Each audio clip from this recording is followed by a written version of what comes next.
Buenas tardes. La conquista de América por parte de los españoles representó uno de los episodios más relevantes de nuestra trayectoria histórica. Todo inició con la meta primordial de descubrir nuevas rutas hacia Asia. Sin embargo, lo que los europeos o españoles descubrieron fue un nuevo mundo repleto de recursos, culturas y retos. El anhelo de la expansión europea se fundamenta en diversos elementos: la aspiración por riquezas, la intención de evangelizar las comunidades indígenas y al igual los progresos tecnológicos como la brújula, la carabela. Además, la experiencia militar anterior, militar anterior en otras áreas conquistadas. Al igual, Honduras, por su posición estratégica geográfica, sus costas accesibles y existencias del oro, rápidamente se transformó en un objetivo de conquista. En este lugar los españoles se toparon con varias comunidades indígenas como los mayas, los lencas, quienes batallaron con coraje para poder lograr su independencia. La conquista no se consiguió únicamente con el uso de las armas. Las divisiones entre las comunidades indígenas fueron aprovechadas por los españoles, establecieron alianzas estratégicas y emplearon su superioridad tecnológica. Y al igual, los viajes de expedición desempeñaron un papel crucial en este proceso, con las embarcaciones que son la Santa María, la Pinta y la Niña. Colón inició una serie de exploraciones que no solo eran terrenos inexplorados, sino que también modificaron radicalmente la historia del continente americano. Y esta fase de la historia no resultó algo tranquila, sino que era un periodo de resistencia, batalla y deslealtad y transformación. Voy a exponer sobre el primer y segundo viaje que hizo Cristóbal Colón. El primer viaje de Cristóbal Colón fue una expedición histórica que marcó el inicio de un cambio radical en la historia mundial, ya que fue el descubrimiento hacia el nuevo mundo como es conocido como América. La fecha y el propósito de este primer viaje inició el 3 de agosto de 1942 desde el puerto de Palos de la frontera de España, que fue una orden como que le dieron a Cristóbal Colón así para poder que encontrara una nueva ruta marítima hacia las Asias para poder importar las especies que en ese entonces eran demasiado valiosas, ya que las rutas extraterrestres y marítimas existentes estaban controladas o eran peligrosas, ya que todas esas rutas estaban controladas ya por los países que estaban alrededor de España, que estaban en las costas, como por ejemplo Francia. Las naves que se usaron para él con las tres embarcaciones fue la Santa María, que era la nave capitana y era la más grande, que era la liderada por Cristóbal Colón, que era la más lenta, y era una nao, un tipo de carraca. Estaba la Pinta, que era una carabela más pequeña y rápida, y la Niña, que también una carabela, la más pequeña de las tres y la favorita de Colón. Claro, cada nave liderada por una diferente persona. La ruta y descubrimiento. Después de una escala en las Islas Canarias, las naves partieron de San Sebastián de la Gomera del 6 de septiembre de 1492. Finalmente, el 12 de octubre de 1492 avistó tierra. Colón desembarcó en una en las Bahamas que los nativos llamaban Guanajaní y en el que bautizó como San Salvador, que son las islas que están en el Caribe. Después de explorar San Salvador, continuó su viaje por el Caribe, visitando y explorando islas como Juana, que hoy en día es conocida como Cuba, Española, hoy es Haití y República Dominicana.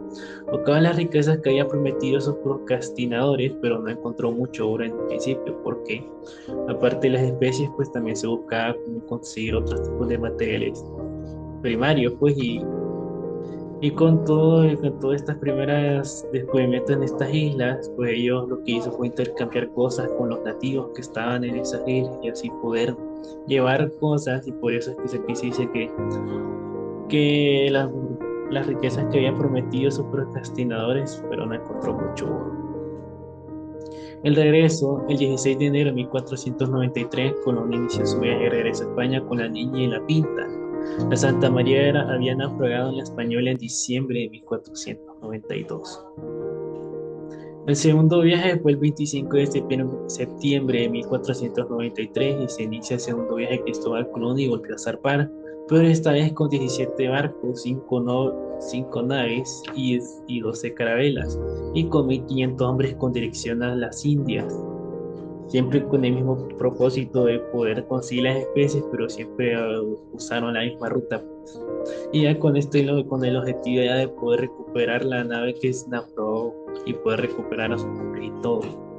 Los propósitos del segundo viaje fue también la colonización, establecer una colonia permanente en la española, en la evangelización, que era convertir a los nativos al cristianismo, que era la religión que ellos tenían, la exploración, continuar la búsqueda de una ruta hacia Asia y más riqueza, y recuperar a los hombres de la Navidad, la guarnición que Colón había dejado en la española tras el naufragio de Santa María. Los descubrimientos geográficos, que con la ayuda de los vientos alisios, el almirante Colón y su tripulación lograron arribar a las Antillas en solamente 21 días. Las primeras islas que Colón encontró las llamó Dominica y Marigalante. Luego la flota llegó a Guadalupe y ahí los españoles supieron que los habitantes de las islas eran los caribes. Y como puede ver aquí en la imagen, pues aquí están todas las islas que él descubrió, que es Cuba, Jamaica, la Española, Puerto Rico, Navis, Guadalupe, Dominicana. El tercer viaje de Colón partió el 30 de mayo de 1496, partiendo del puerto de Sanlúcar de Barrameda en Cádiz, con una flota de 6 barcos, con una tripulación de 226 personas. La flota se dirigió primero a la isla de Portuguesa de Porto Santo, luego navegaron hasta Madeira, donde pasaron algún tiempo. Continuaron hasta las Islas Canarias y Cabo Verde. Colón desembarcó en la costa sur de la isla de Trinidad el 31 de julio. Del 4 al 12 de agosto exploraron el Golfo de Paria, que separa Trinidad de Venezuela, y el territorio continental de Sudamérica, incluyendo el río Orinoco. La poderosa corriente de agua dulce del Orinoco le sugirió a Colón que provenía de una enorme extensión de tierra, un nuevo continente, no de una isla, que evidentemente no era Asia. Quizá el mayor descubrimiento de este tercer viaje fuese la desembocadura del río Orinoco. Durante su viaje, Cristóbal Colón no logró encontrar Zipango, lo que hoy conocemos como Japón, ni las costas de China, como esperaba, ¿verdad? Además, comenzaron a llegar a España noticias de rebeliones y abusos en las tierras que había descubierto. Por eso los reyes católicos decidieron enviar a Francisco de Bobadilla para investigar y tomar control de la situación. Bobadilla le quitó a Colón toda su autoridad y lo mandó a arrestar junto a sus hermanos. En el año 1500, Colón regresó a España como prisionero encadenado. Buenas tardes, hoy les hablaré brevemente sobre el cuarto viaje de Cristóbal Colón realizado entre 1502 y 1504. Este fue el intento de Colón por encontrar una ruta marítima hacia Asia navegando al oeste. Zarpó desde Cádiz con 4 barcos, enfrentando tormentas, enfermedades y rechazo por parte de autoridades en América. A pesar de las dificultades, logró importantes descubrimientos geográficos como la isla de Guanaja, Punta Caxinas, hoy Trujillo, y el Cabo de Gracias a Dios. En este mismo punto, Colón exclamó: "Gracias a Dios que salimos de estas Honduras", dando origen al nombre de nuestro país. También se celebró la primera misa católica en tierra firme del continente americano, marcando el inicio de la evangelización en Centroamérica. Aunque no encontró el paso hacia su viaje, dejó un legado importante. Expandió el conocimiento e inició el contacto con los pueblos mayas y dejó una huella imborrable en la historia de Honduras. Este viaje inicia el inicio de la colonización y el primer contacto con los europeos en el continente. La conquista española en Honduras se desarrolló en 3 momentos fundamentales: el militar, el económico e ideológico. En el aspecto militar, se impusieron gracias a su superioridad en armas, el uso de caballos, la división entre pueblos indígenas y las enfermedades traídas desde Europa. En el aspecto económico, los pueblos fueron explotados mediante tributos forzados y trabajos forzados para la corona y los conquistadores. Finalmente, en el aspecto ideológico, se impuso la cultura y religión europea, justificando la creación de una sociedad colonial. La primera expedición importante fue liderada por Gil González Dávila en 1524, quien llegó desde Santo Domingo buscando oro. Más tarde, Cristóbal de Olid, enviado por Hernán Cortés, intentó independizarse, pero fue capturado y ejecutado. Hernán Cortés viajó personalmente a Honduras para reforzar el control español, importando ganado, plantas y provisiones para establecer una base sólida. Quiero hablarles un poco sobre la resistencia indígena en Honduras. Durante la conquista española, muchos pueblos indígenas se unieron para defender sus tierras. Uno de sus líderes más importantes fue el cacique Lempira, el cual logró reunir más de 200 comunidades y unos 3.000 guerreros. Se refugiaron en montañas altas llamadas peñoles, como el Peñón de Cerquín, desde donde la resistieron por varios meses. Lamentablemente, Lempira fue asesinado con una trampa durante una supuesta tregua, y eso provocó que sus tropas se desanimaran aún así. Él convirtió que el símbolo de lucha y orgullo para Honduras no fue el único que resistió. También se destacaron otros líderes como Bisacura, Mastal, Copal y Galel, que lucharon por su libertad. Esa resistencia que sigue siendo parte de nuestra historia y de nuestra identidad. ¿Se han preguntado por el periodo colonial en Honduras?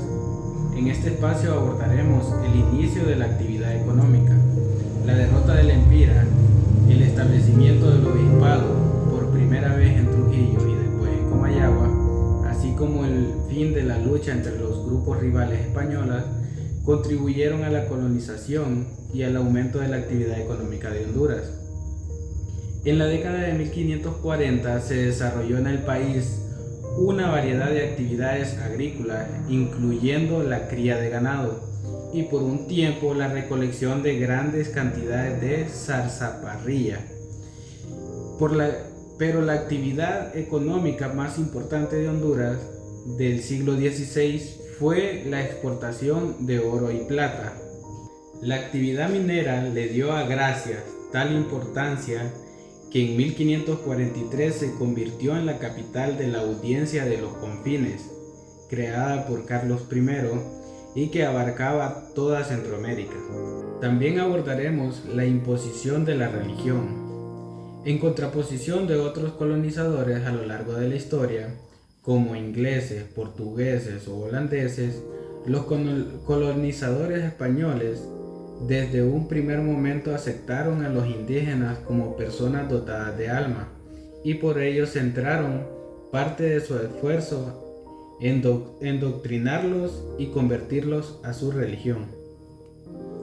No obstante, el catolicismo latinoamericano tomó formas peculiares derivadas del fenómeno conocido como sincretismo religioso, mediante el cual las antiguas religiones y creencias precolombinas y africanas se integraron al cristianismo. Voy a hablar un poco acerca de la encomienda y esclavitud. Cuando los europeos cristianos llegaron a América, surgió la discusión de cómo tratar a los pueblos que ya vivían allí. Algunos pensaban que debían ser expulsados o incluso destruidos, y otros pensaban que debían ser integrados. Al final la corona española decidió que los indígenas no debían ser esclavizados y que debían ser tratados como ciudadanos con derecho, al igual que todos los súbditos del Imperio Español.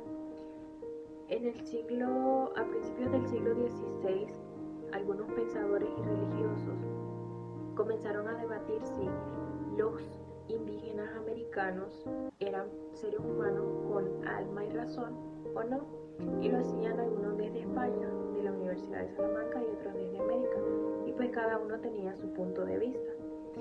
Fue en 1537 cuando cuando el Papa Pablo III emitió un documento llamado Sublimis Deus, en el cual declaró que los indígenas plenamente eran humanos con las mismas capacidades que cualquier otra persona. Cuando se reconoció que los indígenas eran personas con derechos, la corona española prohibió que estos fueran esclavizados, pero sin embargo creó un sistema llamado encomienda, que básicamente era entregar a los indígenas a los españoles, los cuales se les llamaba encomenderos, y los españoles debían cuidar de ellos y enseñarles la religión, y a cambio de esto los indígenas tenían que trabajar para ellos, lo cual en muchas ocasiones esto fue muy injusto.